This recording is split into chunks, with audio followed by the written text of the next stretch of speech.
Chapter 79 Foreign Policy. The foreign policy of India regulates India's relations with other states of the world in promoting its national interests.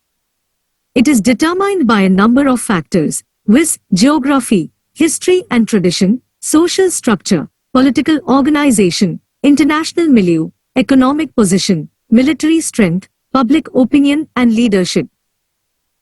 Principles of Indian foreign policy. 1. Promotion of world peace.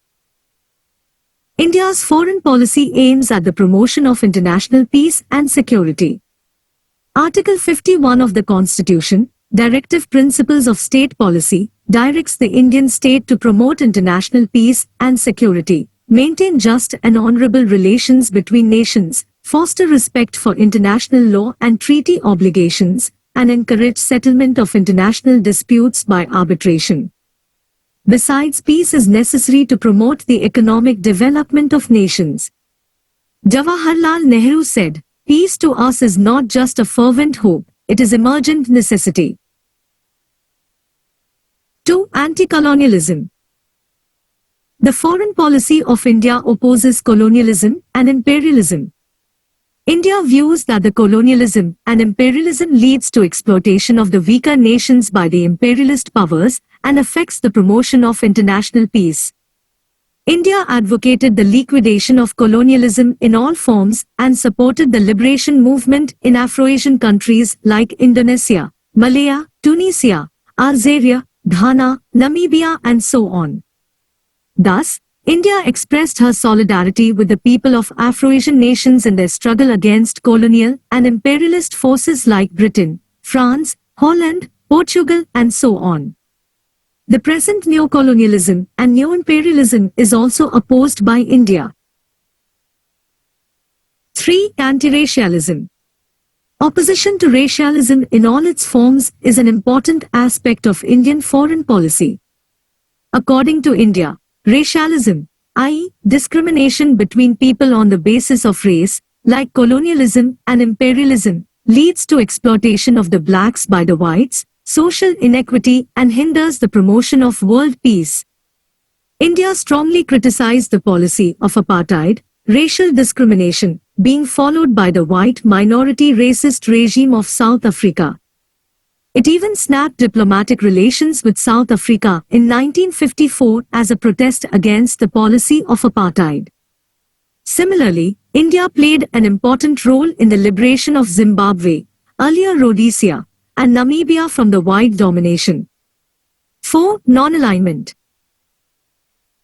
When India became independent in 1947, the world was divided into two blocks on ideological basis, namely, the capitalist bloc headed by USA and the communist bloc headed by the former USSR. In such a situation of Cold War, India refused to join any of these two blocs and adopted a policy of non-alignment. In this context, Jawaharlal Nehru observed, "We propose to keep away from the power politics of groups aligned against one another, which have led in the past to world wars and which may again lead to disasters on an even vaster scale. I feel that India can play a big part, and perhaps an effective part, in helping to avoid war. Therefore, it becomes all the more necessary that India should not be lined up with any group of power which for various reasons are full of fear of war and prepare for war." When we say that India follows a policy of non-alignment, it means, 1. That India has no military alliances with countries of either bloc or indeed with any nation. 2. India has an independent approach to foreign policy. And 3. India attempts to maintain friendly relations with all countries. 5. Panchsheel. Panchsheel implies the 5 principles of conduct in international relations. It was embodied in the preamble of the Indochina Treaty on Tibet, signed in 1954 by Jawaharlal Nehru and Chun-Lai, the Chinese premier. The 5 principles were: 1. Mutual respect for each other's territorial integrity and sovereignty. 2. Non-aggression. 3. Non-interference in each other's internal affairs. 4. Equality and mutual benefit, and 5. Peaceful coexistence. India perceived the Panchsheel as productive of peaceful cooperation of sovereign nations instead of the balance of terror and the degrading Cold War tensions being brought about by the rival great power pacts and alliances. India explained it as based on the concept of universalism as against the concept of the balance of power. Panchsheel became very popular and many countries of the world like Burma, Yugoslavia, Indonesia and so on adopted it. Panchsheel and non-alignment are the greatest contributions of India to the theory and practice of international relations. 6. Afro-Asian bias. Even though the foreign policy of India stands for maintaining friendly relations with all the countries of the world, it has always exhibited a special bias towards the Afro-Asian nations. It aims at promoting unity among them and tries to secure for them a voice and an influence in the international bodies. India has been seeking international assistance for the economic development of these countries. In 1947, India called the first Asian Relations Conference in New Delhi. In 1949, India brought together the Asian countries on the burning issue of Indonesian freedom. India played an active role in the Afro-Asian Conference at Bandung, Indonesia, in 1955. India also played an important role in the formation of Group of 77, 1964, Group of 15, 1990, Indian Ocean Rim Association for Regional Cooperation, 1995, BIST Economic Cooperation, 1997, and SAARC, 1985. India earned the name of Big Brother from many of the neighboring countries. 7. Links with Commonwealth. In 1949 itself, India declared the continuation of her full membership of the Commonwealth of the Nations and the acceptance of the British Crown as the head of the Commonwealth. But this extra-constitutional declaration does not affect India's sovereignty in any manner, as the Commonwealth is a voluntary association of independent nations. It also does not affect India's republican character, as India neither pays final allegiance to the British Crown nor the latter has any functions to discharge in relation to India. India remained a member of the Commonwealth because of pragmatic reasons. It thought that the membership in the Commonwealth would be beneficial to her in the economic, political, cultural and other spheres. It has been playing an important role at the CHOM, Commonwealth Heads of Governments Meet. India hosted the 24th Commonwealth Summit at New Delhi in 1983. 8. Support to the UNO. India became a member of the UNO in 1945 itself. Since then, it has been supporting the activities and programs of UNO. It has expressed full faith in the objectives and principles of UNO. Some of the facets of India's role in UNO are: 1. It is through the UNO that India embarked on the policy of fighting against the colonialism, imperialism and racialism, and now neocolonialism and neo-imperialism. 2. In 1953, Vijay Lakshmi Pandit of India was elected as the President of the UN General Assembly. 3. India actively participated in the UN peacekeeping missions in Korea, Congo, El Salvador, Cambodia, Angola, Somalia, Mozambique, Sierra Leone, Yugoslavia and so on. 4. India continued to participate actively in the open-ended working groups of the UNO. India was the co-chairman of the working group on the strengthening of the UN, which submitted its report in 1997.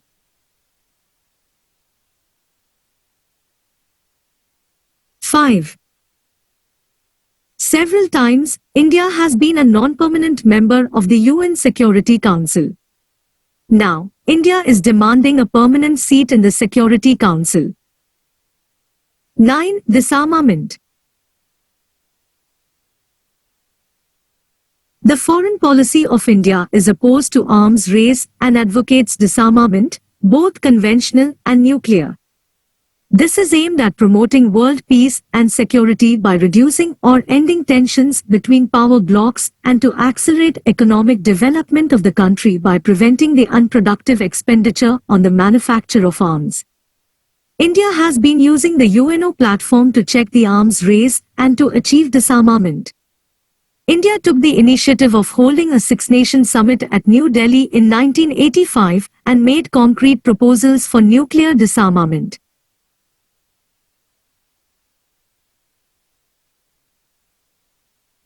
By not signing the Nuclear Non-Proliferation Treaty (NPT) of 1968 and the Comprehensive Test Ban Treaty (CTBT) of 1996, India has kept its nuclear options open. India opposes NPT and CTBT due to their discriminatory and hegemonistic nature.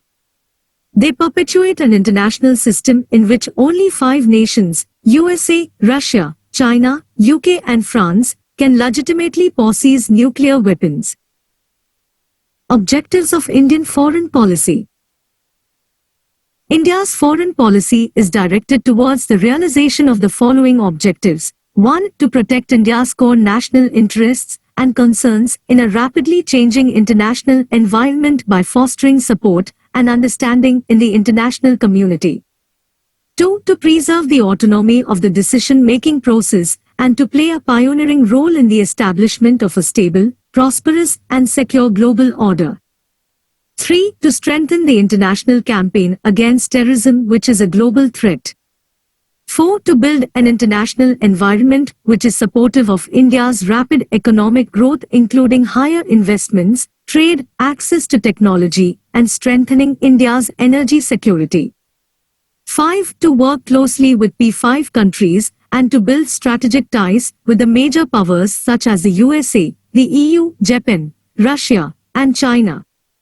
6. To intensify and strengthen ties with neighbors through mutually beneficial cooperation and by acknowledgement of each other's legitimate concerns.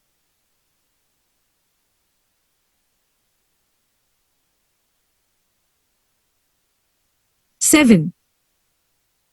To work for the realization of SAARC as an economically integrated region at peace with itself and engaged with the world. 8. To ensure that cross-border terrorism is brought to an end and the entire infrastructure of terrorism operating from Pakistan is dismantled. 9. To further the gains from India's Act East policy, erstwhile Look East policy, and aspire for substantive progress in several areas of common interest to India and ASEAN. 10. To strengthen our ties with the countries of the Gulf region that has become home to over 4 million Indians and is a major source of supply of oil and gas. 11. To leverage economic growth through support to the activities of regional organizations like the Bay of Bengal Initiative for Multisectoral Technical and Economic Cooperation, BIMSTEC, Mekong-Ganga Cooperation, and transregional groupings like the India, Brazil, and South Africa, IPSA Initiative, and Indian Ocean Rim Association for Regional Cooperation, IORAC. 12. To continue to work closely with regional groupings like the EU and G20 for furthering India's interests in the international arena. 13. To reform and restructure the UN Security Council and espouse multipolarity in a world order that respects the principles of sovereignty and non-intervention. 14. To promote a more equitable equation between the developed and the developing world in the political, economic, and technological domains. 15. To work towards the goal of global nuclear disarmament within a time-bound framework. 16. To closely interact with the Indian diaspora on a continuing basis in order to strengthen their bonds with India and to recognize their pivotal role in India's international relations. Gujral Doctrine of India. The Gujral Doctrine is a milestone in India's foreign policy. It was propounded and initiated in 1996 by I.K. Gujral, the then foreign minister in the Dave Govda government. The doctrine advocates that India, being the biggest country in South Asia, should extend unilateral concessions to the smaller neighbors. In other words, the doctrine is formulated on India's accommodating approach towards its smaller neighbors on the basis of the principle of non-reciprocity. It recognizes the supreme importance of friendly and cordial relations with India's neighbors. The doctrine is a 5-point roadmap to guide the conduct of India's foreign relations with its immediate neighbors. These 5 principles are as follows. 1. With the neighbors like Bangladesh, Bhutan, Maldives, Nepal and Sri Lanka, India should not ask for reciprocity, but give to them what it can in good faith. 2. No South Asian country should allow its territory to be used against the interest of another country of the region. 3. No country should interfere in the internal affairs of another country. 4. All South Asian countries should respect each other's territorial integrity and sovereignty. 5. All South Asian countries should settle all their disputes through peaceful bilateral negotiations. Gujral himself explained, the logic behind the Gujral doctrine was that since we had to face 2 hostile neighbors in the north and the west, we had to be at total peace with all other immediate neighbors in order to contain Pakistan's and China's influence in the region. Nuclear Doctrine of India. India adopted its nuclear doctrine in 2003. The salient features of this doctrine are as follows. 1. Building and maintaining a credible minimum deterrent. 2. A posture of no first use. Nuclear weapons will only be used in retaliation against a nuclear attack on Indian territory or on Indian forces anywhere. 3. Nuclear retaliation to a first strike will be massive and designed to inflict unacceptable damage. 4. Nuclear retaliatory attacks can only be authorized by the civilian political leadership through the Nuclear Command Authority. 5. Non-use of nuclear weapons against non-nuclear weapon states. 6. However, in the event of a major attack against India or Indian forces anywhere by biological or chemical weapons, India will retain the option of retaliating with nuclear weapons. 7. A continuance of strict controls on export of nuclear and missile-related materials and technologies, participation in the Fissile Material Cutoff Treaty negotiations, and continued observance of the moratorium on nuclear tests.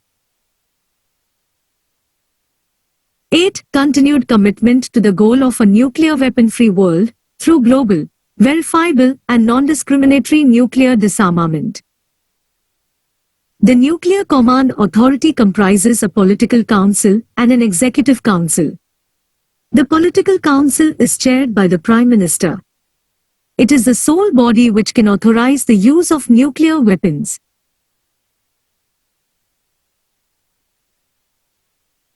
The Executive Council is chaired by the National Security Advisor. It provides inputs for decision-making by the Nuclear Command Authority and executes the directives given to it by the Political Council.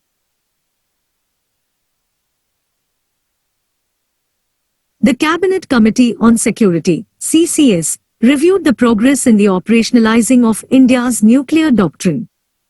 The CCS reviewed the existing command and control structures, the state of readiness, the targeting strategy for a retaliatory attack, and operating procedures for various stages of alert and launch. The CCS expressed satisfaction with the overall preparedness. The CCS approved the appointment of a Commander-in-Chief, Strategic Forces Command, to manage and administer all strategic forces.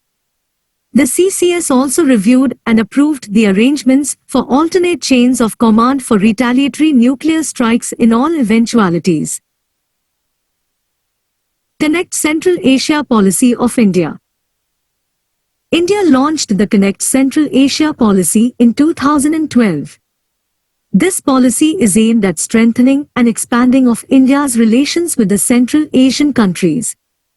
These countries include Kazakhstan, Kyrgyzstan, Tajikistan, Turkmenistan and Uzbekistan. India's Connect Central Asia policy is a broad-based approach including political, security, economic and cultural connections. Its features, or elements, are as follows. 1. India will continue to build on its strong political relations through the exchange of high-level visits. India's leaders will continue to interact closely both in bilateral and multilateral fora. 2. India will strengthen its strategic and security cooperation. India already has strategic partnerships with some Central Asian countries. The focus will be on military training, joint research, counterterrorism coordination, and close consultations on Afghanistan. 3. India will step up multilateral engagement with Central Asian partners using the synergy of joint efforts through existing fora like the SCO, Eurasian Economic Community, EEC, and the Custom Union. India has already proposed a comprehensive economic cooperation agreement to integrate its markets with the unifying Eurasian space. 4. India looks to Central Asia as a long-term partner in energy and natural resources. Central Asia possesses large cultivable tracts of land, and there is potential for India to cooperate in production of profitable crops with value addition. 5. The medical field is another area that offers huge potential for cooperation. India is ready to extend cooperation by setting up civil hospitals clinics in Central Asia. 6. India's higher education system delivers at a fraction of the fees charged by Western universities. Keeping this in mind, India would like to assist in the setting up of a Central Asian university in Bishkek that could come up as a center of excellence to impart world-class education in areas like IT, management, philosophy, and languages. 7. India is working on setting up a Central Asian e-network with its hub in India to deliver teleeducation and telemedicine connectivity, linking all the 5 Central Asian states. 8. Indian companies can showcase India's capability in the construction sector and build world-class structures at competitive rates. Central Asian countries, especially Kazakhstan, have almost limitless reserves of iron ore and coal, as well as abundant cheap electricity. India can help set up several medium-sized steel rolling mills, producing its requirement of specific products. 9. As for land connectivity, India has reactivated the International North-South Transport Corridor, INSTC. There is a need to discuss ways to bridge the missing links in the corridor at the earliest and also work on other connecting spurs along the route. 10. Absence of a viable banking infrastructure in the region is a major barrier to trade and investment. Indian banks can expand their presence if they see a favorable policy environment. 11. India and Central Asian nations will jointly work to improve air connectivity between them. India is one of the biggest markets for outbound travelers, estimated at $21 billion in 2011. Many countries have opened tourist offices in India to woo Indian tourists. Central Asian countries could emerge as attractive holiday destinations for tourists and even for the Indian film industry, which likes to depict exotic foreign locales in its films. 12.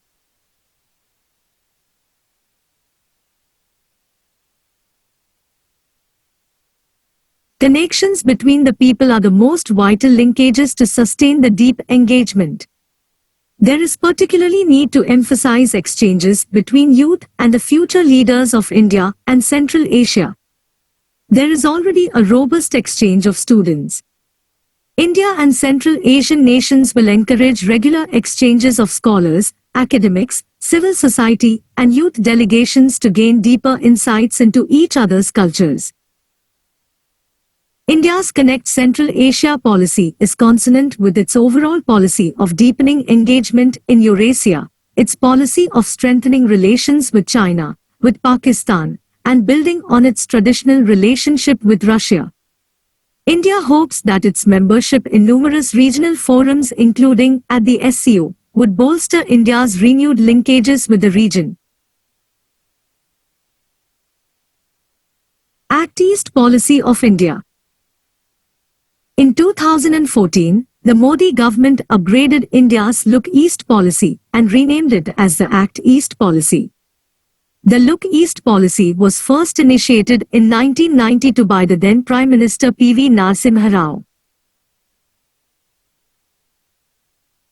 While addressing the India-ASEAN Summit 2014, the Prime Minister Narendra Modi said, "A new era of economic development, industrialization and trade has begun in India." Externally, India's Look East policy has become Act East policy. Similarly, the External Affairs Minister Sushma Swaraj, during her visit to Vietnam in 2014, told Indian envoys to act East and not just look East. The features or elements of India's Act East policy are as follows. 1. India's Act East policy focuses on the extended neighborhood in the Asia-Pacific region. The policy, which was originally conceived as an economic initiative, has gained political, strategic and cultural dimensions, including establishment of institutional mechanisms for dialogue and cooperation. 2. India has upgraded its relations to strategic partnership with Indonesia, Vietnam, Malaysia, Japan, Republic of Korea, Australia, Singapore and Association of Southeast Asian Nations, ASEAN, and forged close ties with all countries in the Asia-Pacific region.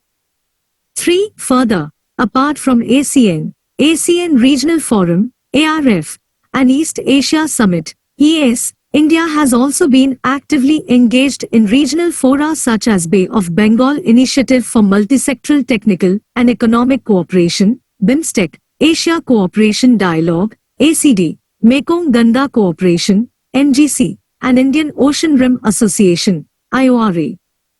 4. Act East policy has placed emphasis on India-ASEAN cooperation in our domestic agenda on infrastructure, manufacturing, trade, skills, urban renewal, smart cities, Make in India, and other initiatives. Connectivity projects, cooperation in space, S&T and people-to-people exchanges could become a springboard for regional integration and prosperity.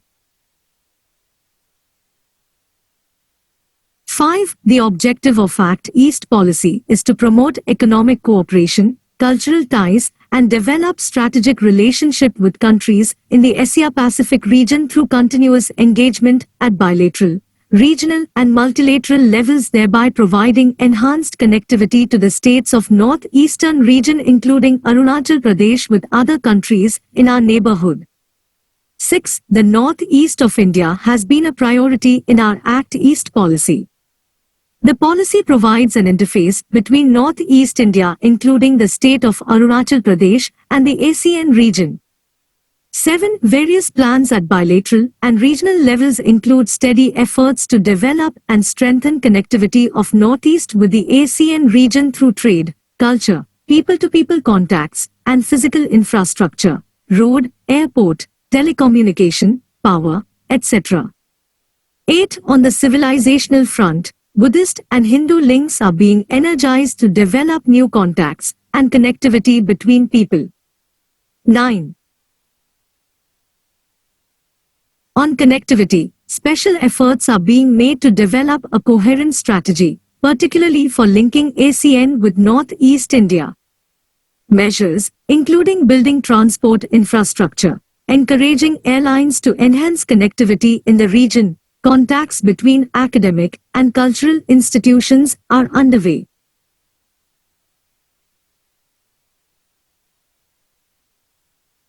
10. India's economic engagement with ASEAN has been stepped up. Regional integration and implementation of projects are priorities. The ASEAN-India Agreement on Trade and Service and Investments has entered into force for India and 7 ASEAN countries from 1 July 2015. 11. On strategic issues, India has increased convergence on security interests with key partners both in bilateral and multilateral format. Closer cooperation in combating terrorism, collaborating for peace and stability in the region and promotion of maritime security based on international norms and laws are being pursued.